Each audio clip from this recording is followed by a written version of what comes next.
Hello, my name is Stephen, and I am the genius mind behind the YouTube phenomenon that is noise pedals.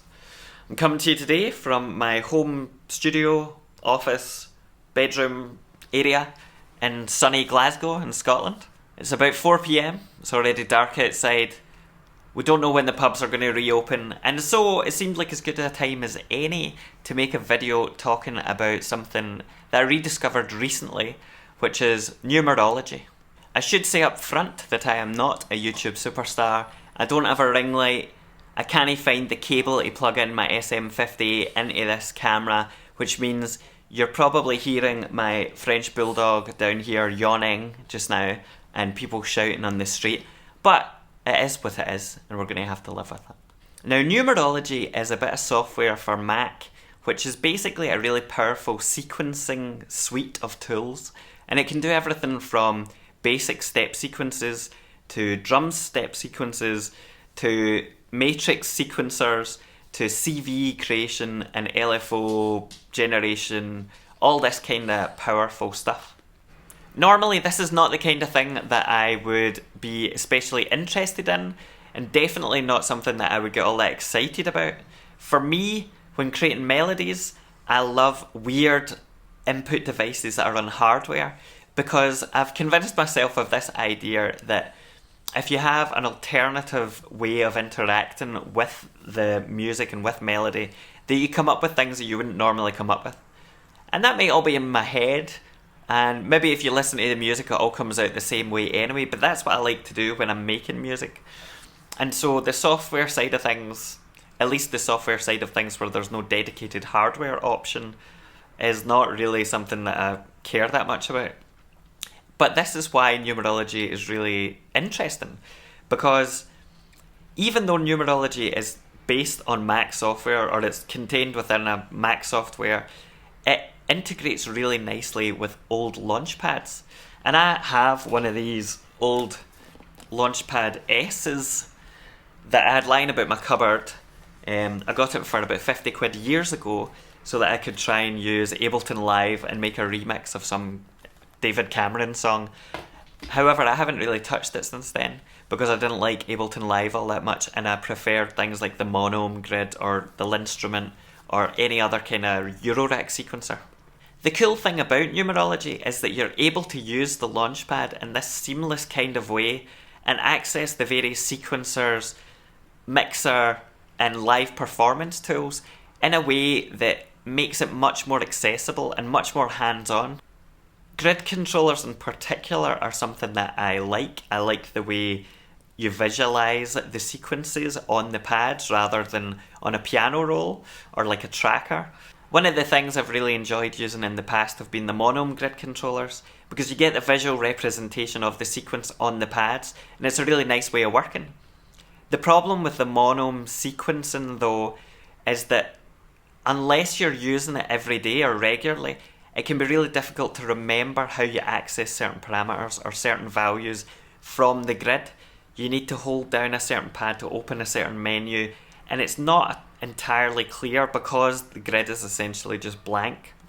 With the Launchpad, numerology is able to make use of the different coloured pads to give a much better visual demonstration of what's going on and how it connects to what you're doing on the software itself. For example, when it comes to representing different kinds of sequences from numerology on the Launchpad, it makes use of different colours to make it much quicker to see what you're actually doing. If I remember correctly, red is for mono sequences, yellow is for drum sequences, etc. And that makes it much easier to use the pad without having to refer back to the computer. So what you're looking at here is the main screen of numerology. I have set up a basic template with the building blocks that you'll need if you want to start sequencing different synthesizers or drum machines. Whether it's software or hardware, it doesn't really matter. So it could just be me being dense, but when I first started using numerology, I couldn't really understand the workflow, and so now I have worked out things to a certain extent. I thought it would be helpful to just put together a demonstration of what my setup is, so that if you're in a similar position, you'll have a reference point. I'm not going to go through all of the features of numerology because there's far too many. This will just be the basics. I'm also not going to show you the Launchpad specific features because there are much better videos that explain that in detail. On the left here, you have various modules. These include your different kinds of sequencers, your plugins like software effects and software synthesizers. These can all be dragged from the left and dropped into the main window to make use of them. On the top we have what are called stacks, and stacks are essentially just collections of attributes that make up a single sound. For example, here I have 3 separate stacks for synth voices and a drum machine. On the left here we have what are called presets, and if you're familiar with Ableton at all, these would probably be called clips. They're essentially collections of variations of the settings within your stack. So let's say for example you have a synth voice that plays multiple patterns. You would create a new preset for each pattern and you can trigger them or change them via the Launchpad.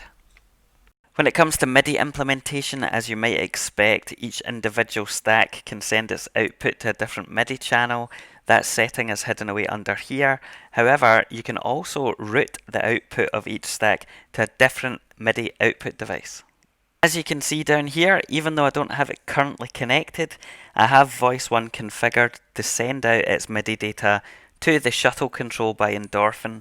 And that's a module I have in my Eurorack which converts MIDI to CV data and allows me to control the Eurorack with the software. Despite being a big fan of hardware sequencers, this kind of thing is where software has an advantage, as selecting the output device in this manner is not nearly as easy when it comes to hardware sequencers.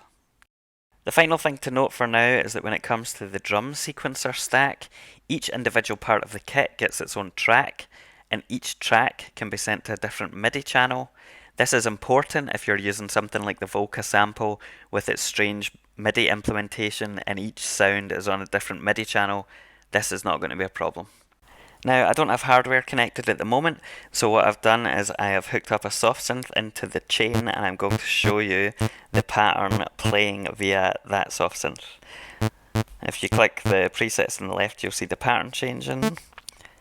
Please don't judge me for any sound choices. This was the first preset that came up. I'm using Surge. I'll try to find a better one. Okay, that'll do. I'm going to run through some of the settings quickly and just show you things changing in real time. You can change the octave, obviously. You can unmute each step. You can change the gate length. You can change the pitch. You can even apply a key, specific key, so that every note that you enter is going to be within that particular scale. That's especially useful on the Launchpad because then each grid button only inputs notes relative to that scale, and for someone like me who is not the most well versed in musical theory, that is superb. I don't really know how I've ended up with this pan flute sound, but here we are. This is voice 2. I'm now going to mess around with the rate to show you some of the other settings that you can play with. These are all settings that can be played with using the Launchpad. You can change the direction of the sequence. You can make it random. You can do all of that good stuff that you would expect. Now there's 2 other features that are worth pointing out to you because they are really quite powerful and pretty interesting. The first one is this evolve feature, and what you do is you specify a set of parameters and tell Numerology that it should gradually change them over time, or even drastically change them over time. And this allows you to build up really interesting generative patches, and that's something that is like a holy grail of lots of modular users, and this software helps you do that in a really natural way. Now, whilst Evolve takes a pattern you've already written and changes it over time, if you can't think of a pattern in the first place, we also have this generate function which takes a certain style or set of parameters which you can select from and makes something up, and then of course you can evolve it. And so you get some really powerful melodic creation tools with Numerology that I haven't really seen in many hardware sequencers, and if they do exist, they haven't quite been as useful as this has proven to be. The final feature that's probably worth mentioning, but something which I definitely will not be able to go into much detail about, is the fact that numerology has really powerful routing options under the hood. And by that I mean, if you're familiar at all with modular systems, you can basically take any parameter from a module and patch that into a different module's parameter. So there are powerful CV generators in the module options. There are LFO generators. There's all sorts of things that you can then patch in, just like you would in a modular. And this is where things get really interesting and really powerful, but it's not something I have yet had the time to explore in any detail.